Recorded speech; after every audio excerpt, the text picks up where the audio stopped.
दुनिया में दो किस्म के लोग हैं, एक जो अल्लाह को मानते हैं, किसी भाषा में मानते हैं, चाहे हिंदी भाषा में उसे वो ईश्वर कहें, अंग्रेजी भाषा में चाहे उसे गॉड ऑलमाइटी कहें, उर्दू में चाहे खुदा कहें, अरबी में चाहे अल्लाह कहें। इसको माने बगैर कोई धर्म में प्रवेश नहीं कर सकता। तो दो किस्म के लोग हैं, खुदा को मानते हैं तो आस्तिक हैं और नहीं मानते तो नास्तिक हैं। हमारा देश बहुसंख्यक ईश्वर के मानने वाले हैं, आस्तिक हैं। मैंने बहुत सारे साधु संतों से पूछा, कहते हैं हाँ ईश्वर है।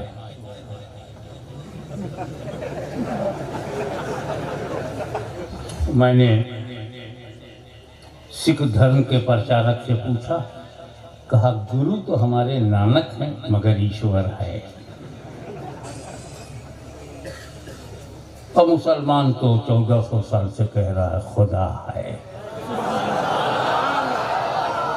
इससे पहले भी ईसाइयों ने माना, जब ईसा ने समझाया हाँ खुदा है। ये खुदा है कब शुरू हुआ? खुदा तो हमेशा से है, हमेशा रहेगा, अनंत है, असीमित है, निराकार है।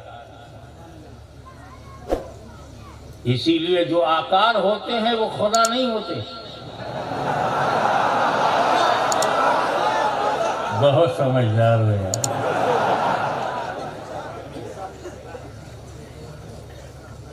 ईश्वर कौन है, खुदा कौन है, अल्लाह कौन है? किसी भाषा में भी हु इज गॉड? खुदा वो है जो बंदों को पैदा करता है, जो बंदों को पैदा करता है, खुद पैदा नहीं होता। इसीलिए जो पैदा हुआ वो कुछ भी हो, खुदा नहीं है। इसीलिए हम किसी पैदा को खुदा नहीं कहते, कहीं भी पैदा हुआ हो।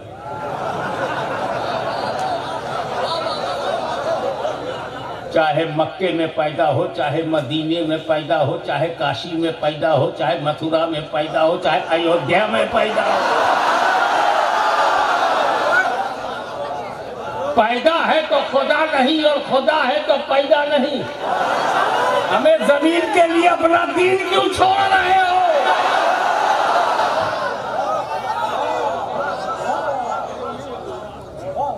तो खुदा अनंत है, निराकार है, असीमित है, विश्वव्यापी है, कण कण में विद्यमान है, सर्वशक्तिमान है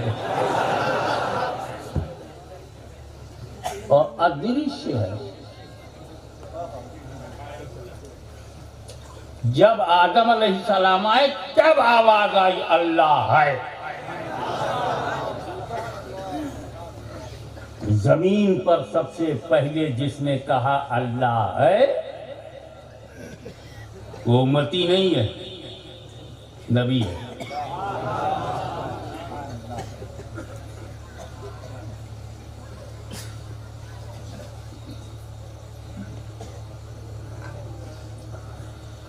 आदम अलैहिस्सलाम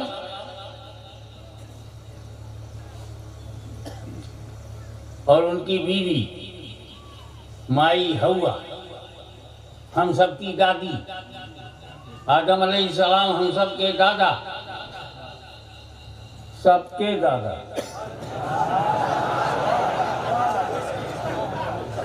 सारे मुसलमानों के वो दादा हैं, सारे हिंदुओं के वो दादा हैं, सारे ईसाइयों के वो दादा हैं। तो सबके पूर्वज आदम है। तो पूर्वज का धर्म अपनाना है तो आदम का धर्म अपनाओ।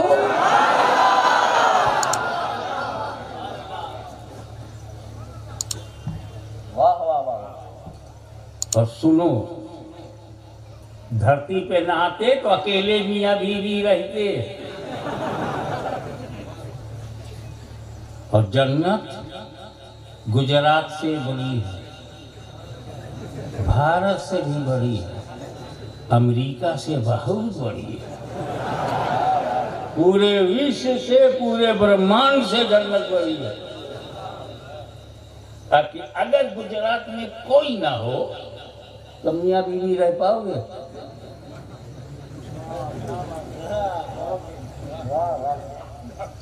तो आदम को पता था कि सिर्फ मियाँ बीवी के लिए जन्नत नहीं बनी है। इतनी विशाल जन्नत, इतने विशाल वैकुंठ, सो बिगेस्ट हेवन, पैराडाइज, सिर्फ दो आदमी के लिए नहीं है। इतना बड़ा भारत दो के लिए नहीं है।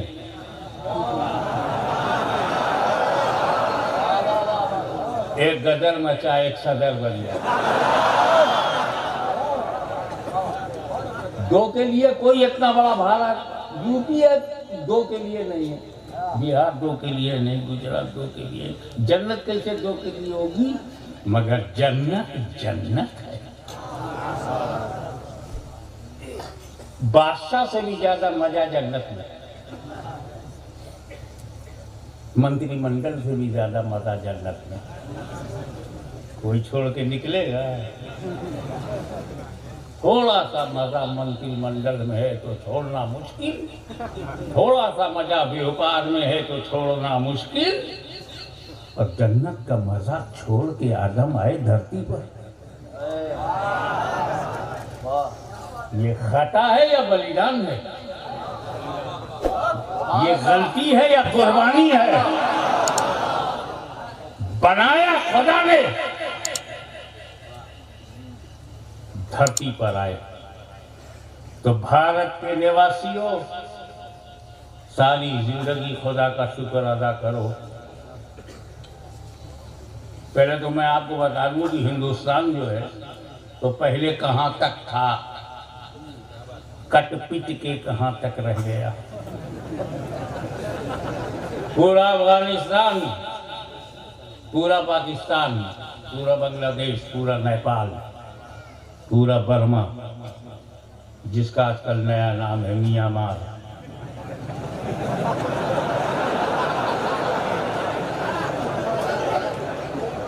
और उसने मियाँ को मार के साबित किया कि हकीकत में म्यांमार है। 10 लाख बांग्लादेश में पहुंच गई मियाँ, म्यांमार से। ये सब हिंदुस्तान था, पूरा सिंध, पूरा हिंद, पूरा नेपाल, पूरा अफगानिस्तान, ये सब हिंदुस्तान था। पूरा श्रीलंका हिंदुस्तान में था, लक्षद्वीप हिंदुस्तान में था, और वहीं आदम ने पहला कदम रखा।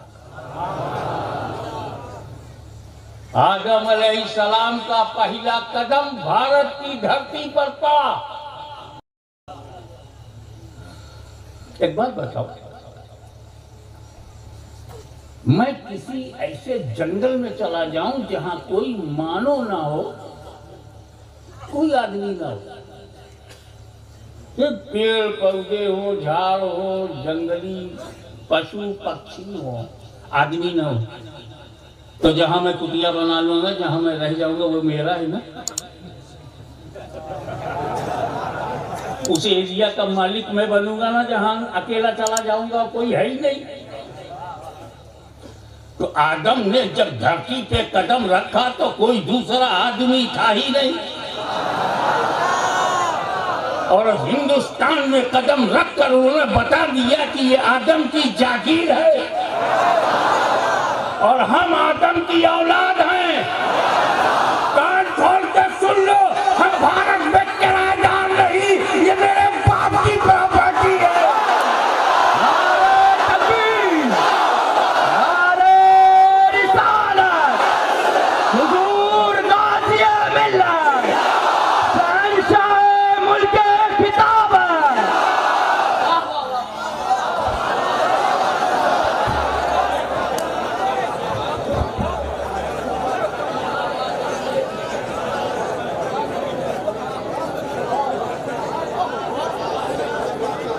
हम यहाँ किराएदार नहीं, मालिक हैं।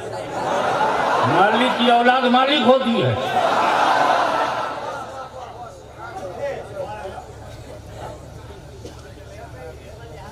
और हवा हमारी दादी सारे हिंदू मुस्लिम सिख ईसाई सबकी दादी। अजीब बात, सारे हिंदुओं के दादा आदम, मुसलमानों के दादा आदम, सिखों के आदम, ईसाइयों के आदम, सारे इंसानों के आदम, और दादी हवा सबकी। इसी बात का ख्याल करके आपस में ठीक ठाक से रहो, शांति से रहो।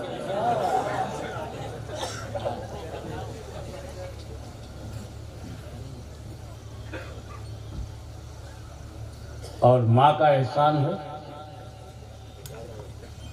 माँ का जबरदस्त एहसान है। माँ ना होती तो गर्भावस्था में हम कहाँ होते। 9 महीने तक जो सुस्ती पे सुस्ती और कमजोरी पे कमजोरी सहती हुई इसने हमें जन्म दिया, वो माँ। और कुरान कहता है वबिल वालिदैन इहसाना, अपने माँ बाप के साथ उसने सलूक करो। Be good for parents, you are slave of your parents. बेटो तुम बेटा नहीं हो अपने माँ बाप के, गुलाम हो। तो गुलाम हो। ये बात कहने की नहीं है कि माँ के पैर के नीचे जन्नत है। तुम 10 वक्त की नमाज पढ़ो, 50 हज करो, हर साल ज़कात दो, 10 मदरसे बनाओ, अगर तेरी माँ तुझसे नाराज है तो कुछ काम नहीं आएगा। डरो। मैं तो अपने मुरीदों से कहता हूँ, अबे जन्नत तेरे घर में है और जहन्नम भी तेरे घर में है। अभी का जन्नतों का, वो नारों का। मेरे आका ने कहा कि जन्नत, तेरा बाप तेरी जन्नत है, तेरा बाप तेरी जहन्नम है। बाप को राजी कर लिया तो जन्नत जेब में, और बाप को नाराज किया तो जहन्नम में जा। डायरेक्ट का हिदायत फरमाई, अगर तेरे माँ बाप तुझसे राजी हैं तो खुदा राजी है। कितना दर्जा है माँ का। हर इशारे पे हम चलते हैं। मैंने 2 शख्सियतें देखी हैं जो माँ की गुलामी में नजर आए। एक हुजूर सरकार कला सैयद मुख्तार अशरफ मेरी नानी के सामने ऐसे आते थे जैसे गुलाम आता है, और दूसरा शेखुल इस्लाम अल्लामा मदनी को देखा, तो मेरी माँ के सामने आते थे तो ऐसा लगता था कि गुलाम आया है। बाहर शेखुल इस्लाम आया है, माँ के सामने गुलाम आया है।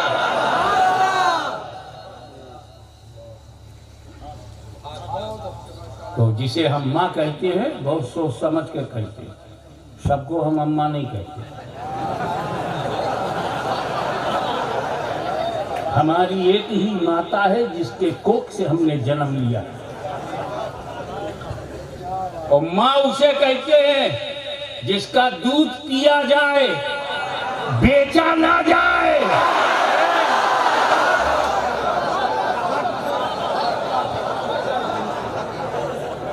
हम माँ के बेटे हैं, प्रॉपर्टी हैं, कारोबारी नहीं है। अब बताओ, जब हम अपनी सगी माँ का पेशाब नहीं पीते, जिसके कोख से हमने जन्म लिया, तो जिसका दूध पीकर जवान हुए,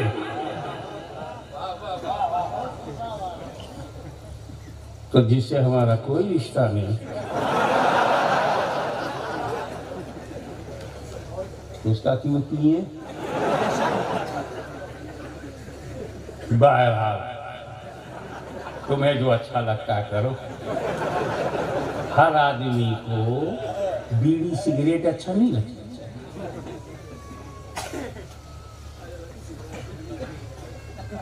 लेकिन जिसको लत पा जाए वो छोड़ता भी नहीं।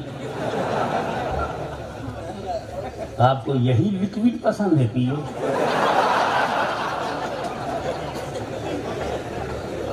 जब हंसकर आप रिलैक्स हो गए हैं तो कम टू दी पॉइंट। आदम अलैहिस्सलाम, आगे दीन बढ़ा। फिर बहुत दीन है, अनेक धर्मों को का प्रचलन हुआ।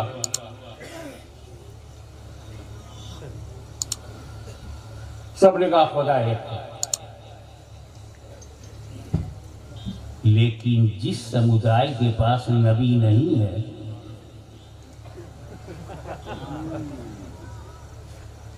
करोड़ों की तादाद में उनके पास नबी नहीं है,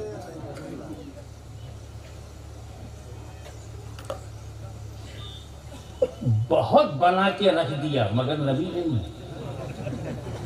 और जहां नबी नहीं है वहां ये भी पता नहीं है कि खुदा कितने हैं। कुछ लोग कहते हैं शायद 35 करोड़ हैं।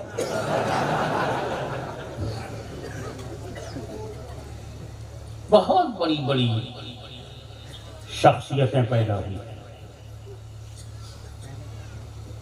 मगर हम बड़ी बड़ी शख्सियत उसी को कहते हैं जिसको हम जानते हो पहचानते हैं, सुनी सुनाई बात पे नहीं। अगर कोई हमारे सामने तथ्य के साथ किसी को मर्यादित कहे, सबूत के साथ पुरुषोत्तम कहे, हम मान लेंगे, लेकिन तथ्य चाहिए, तर्क चाहिए, सबूत चाहिए। अदरवाइज हम किसी की बुराई भी नहीं करते। हमारा नकारात्मक दृष्टिकोण रहा ही नहीं। लेकिन इतना तो हम कहेंगे, क्या वजह है मूसा दीन तो लाए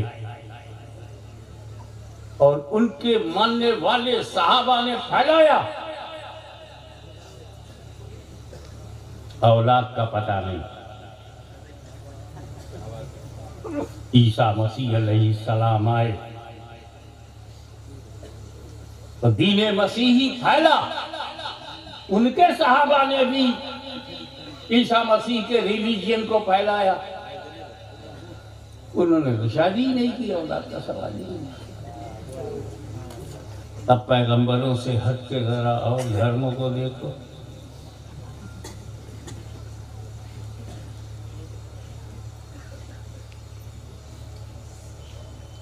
किसको मानते हो? फला को।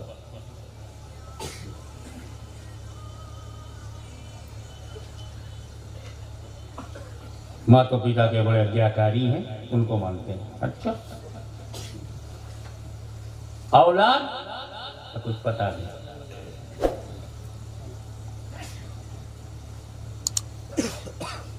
बड़े बड़े त्योहार को हम देखते हैं, यहाँ आप भी देखते हैं, उनकी औलाद दुनिया में अकेला इस्लाम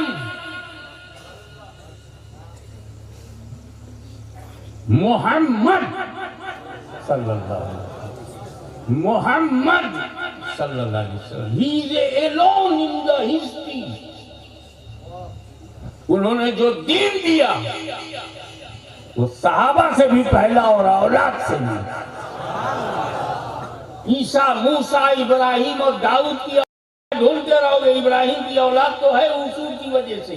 मूसा अलैहिस्सलाम की औलाद, हारून अलैहिस्सलाम की औलाद, ईसा अलैहिस्सलाम की औलाद, और फिर जो मक्के में पैदा हुआ उसकी औलाद, जो मदीने में कोई पैदा हुआ उसकी औलाद, जो अरब में पैदा हुआ उसकी औलाद, जो काशी में पैदा हुआ उसकी औलाद, जो मथुरा में पैदा हुआ उसकी औलाद, जो पिछौछा में जहाँ हमारा जन्म हुआ वहाँ उसकी औलाद। अगर औलाद मिलेगी तो फिर मुस्तफा जाने रहमत की औलाद।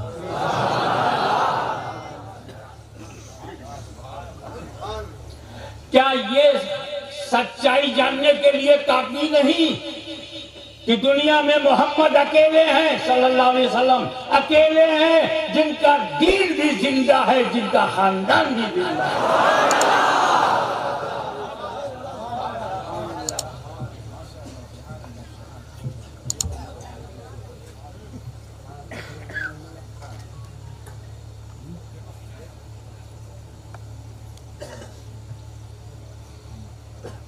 दीन कैसे फैला? रसूल पाक ने सहाबा को आगे बढ़ाया। ही use साहबा-ए-किराम cooperated completely with whole heart, and Islam spread entire Arab. Badr, Uhud, Khaybar, Khandaq, Yarmouk, Mecca, Medina, Taif फैलाने वाले साहबा।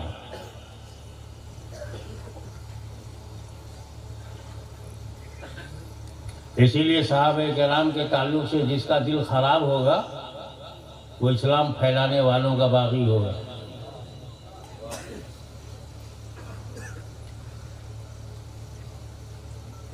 असहाबी का निजूम बे यही मेहतदईतु मेरे सहाबा just like a star of guidance, follow anyone you will get guidance.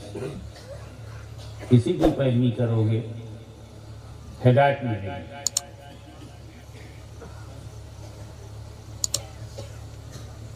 और अपने परिवार के बारे में क्या कहा? अहलो बैती का सफीनत नूह, मेरा परिवार नूह की कश्ती की तरह, यानी जो बैठ गया वो बच गया, जो उतर गया वो डूब गया। हज़रत नूह अलैहिस्सलाम ने जो कश्ती बनाई, उस कश्ती में उनका बेटा नहीं बैठा। मतलब रिश्तेदारी से कुछ नहीं मिलता। तुम किसके बेटे हो, किसके पोते हो, सवाल ये है कि तुम किस किस्म के होते हो। नूह अलैहिस्सलाम न सिर्फ ये कि नबी हैं, अल्लाह के रसूल हैं। उनकी कश्ती में बेटा नहीं बैठा, हलाक हो गया। मेरे नबी ने कहा मेरे अहले बैत कश्ती नूह हैं। जो कश्ती में बैठ गया, सहाबा के तो पीछे पीछे चलो, मगर अहले बैत कश्ती में घुस जाओ। पीछे पीछे नहीं चलना, कश्ती के कश्ती ही में चला जाना। कितने होशियार हैं अल्लाह के वली, अंदर जाके बैठ गए। अब वो अहले बैत पर थोड़ी सी बात हो कि उसमें अली, फातिमा, हसन, हुसैन जब आए थे तस्वीर नाजिल हुई, सरकार ने चादर लिया और कहा आओ आए अहले बैत, यही मेरे अहले बैत, अली, फातिमा, हसन, हुसैन। खुदा ने अपने दीन के लिए अली को चुन लिया।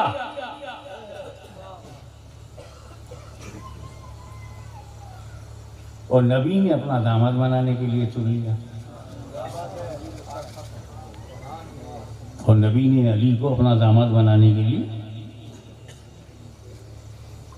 अब दामाद शादी करना, निकाह करना, मैं शादी जो है वो एक ही जिन्स में होती है।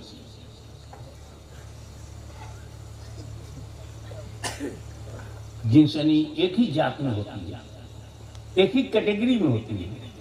जैसे कौवा की कौवा से होगी, कबूतर से नहीं।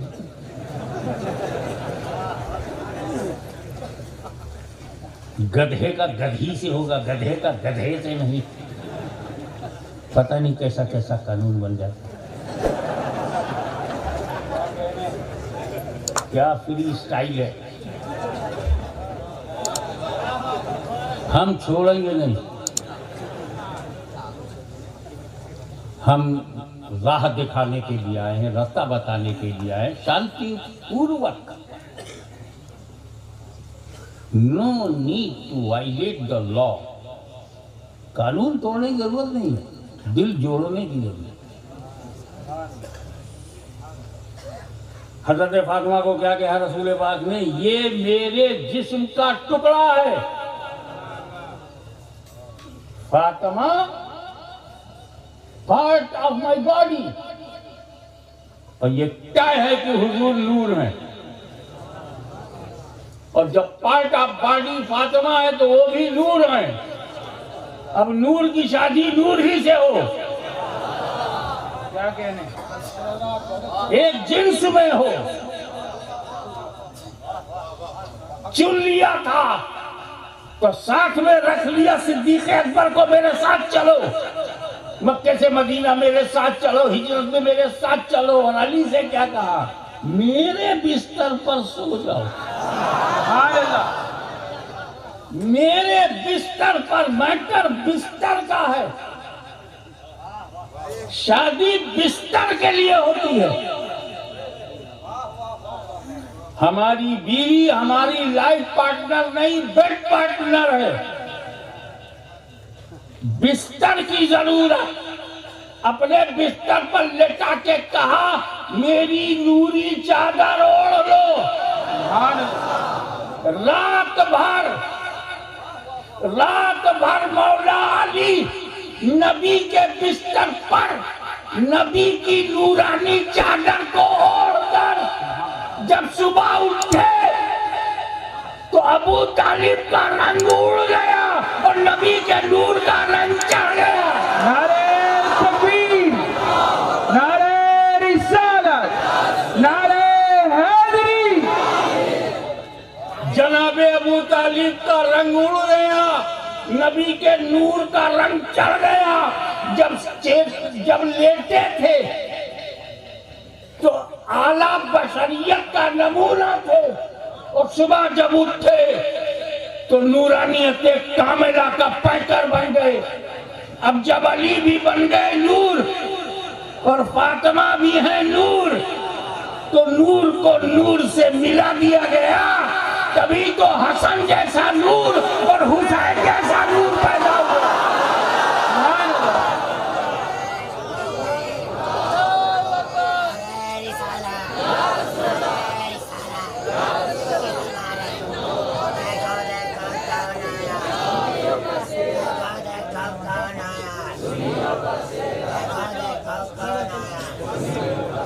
तो जब इस्लाम फैलाना हुआ